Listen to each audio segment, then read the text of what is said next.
سلام علیکم هم یاران عزیز، با شما گروه انگور و بوق است. امروز من میخوام با شما یک مرتبه چخیلی که من در حولی خودمون چویلو با میبرم نشان تیم. این فقط طرزی من است و همین من نشان دادن میخوام. من همین چویلو انگوری کشمش سیاه دو طرف رفتگیه، او یک نودش اون طرف یک نودش این طرف. اون باید همین را بریم. برای بریدن این من حاضر گپ میزنم. پیش از این گپ زدن من درباره دیگر چیز شما گپ زدم. همین ما تاجیکستانی ها همه ما در خانه ما چویلوب داریم. چویلوبای ما از 4 متر کم نیست، 5 6 ذوقش بیای خیلیش تو 8 9 10 متر هم میسوزه. 10 شده که نیدو 8 تو 8 مترش دیدن. و بعد همون انگور بریدن نمیتونن. برای که دیگه زینپوی برداشته بردن و از بین بسیار نقله. برای همین ما فکر کرده یک زینپویا ساختیم رنگ ترپی سمالیات. من پیشش دوتا چرخ دارم برای گرفته پیش و قفا بردن بسیار آسان قلای. قفاش در من پویش مستحکم ایسته خیلی برکی با آهن داره.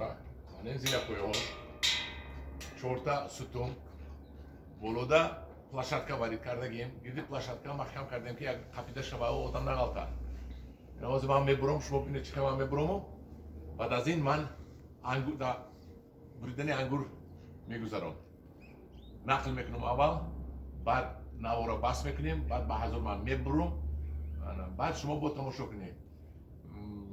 Ман якум навора аввал мемонам, ангура ман ҳозир аз аввал то охираш нишон метиҳем, аз аввал то охираш. Ҳаминҷо ангура ҳамаша нишонте. Остоста, остоста бар ангур даётон гире ки кадом ҳолатда қарор дора ва баъд аз буридани ман кадом ҳолат мешавад ва аз ҳамин шумо худатонда натиҷа хулоса барорӣ кунед. диде ана ки ҳозир ман мебурам болои трапи ангур, трапи самолёт намегам, ина трапи ангур. من با شما نقل میکنم که ما چخیل میبریم. پیش از آن که با بریدن انگور شروع کنیم ما اول کنده انگور از دور یک نظارت میکنیم. انگور نظارت میکنیم که همین کنده چخیل است، چی انگور است. از همه انگور ما چند کیلو گرفتن میخواهیم. من در مثال همه درخت گپ میزنم. همین طرف این انگور کشمشی سیاه، خوشوی این کشمش 500 گرم میشود. میونه 500 میونش میگیریم، 600 هم میشود، 400 و 300 هم میشود، 700 هم میشود، زیاد نمیشه 700. برای اول ما فکر میکنیم 500 گرم. ما همین انگور چقدر میخوایم بگیریم؟ ما همین غوثی همین نگاه کرده، همین تماشا کرده، باید که ما میتونیم این حاضر 50 کیلو، 70 کیلو، 100 کیلو موریم داتنی. لیکن این برداشت نمیکنه. زور میبیاشن انگور نمیپز، انگور کسل میشه، سال دیگه عموما نمیبنده. برای همه ما باید همقدر انگوری مونیم که انگوری ما خوش صفت بیاید. انگور زورش رسه برای سری وقت پخته رسیدن خوشه انگور و پخته رسیدنی نوده انگور. من این نوده انگور پخته رسیدگی میگن برای که علاقه چوب شدگی. کدامش چوب پخته نمیرسه و خنک میزنه برای که چوب نمیشه. ما همین من مثال میگیرم حاضر انا همین تعداد من 25 کیلو باید انگور خوش صفت گیرم از همین طرف.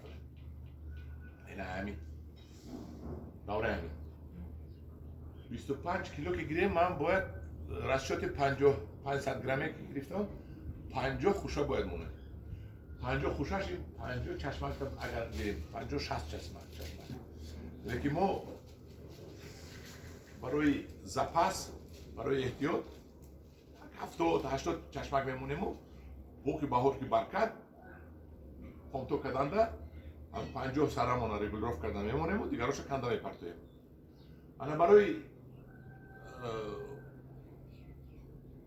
بریدن ما باید انتخاب کنیم کدام نودواره میمونیم. ما باید نودواره میمونیم که باید نودواره خوب میبستگی باشه. من بیسو من این نودواره ما نمیمونیم. این قوسه این بسیار خورده سر شده. همین آدم فربه هم بسیار خورا فربه شود کار میباید ازش نمیباید.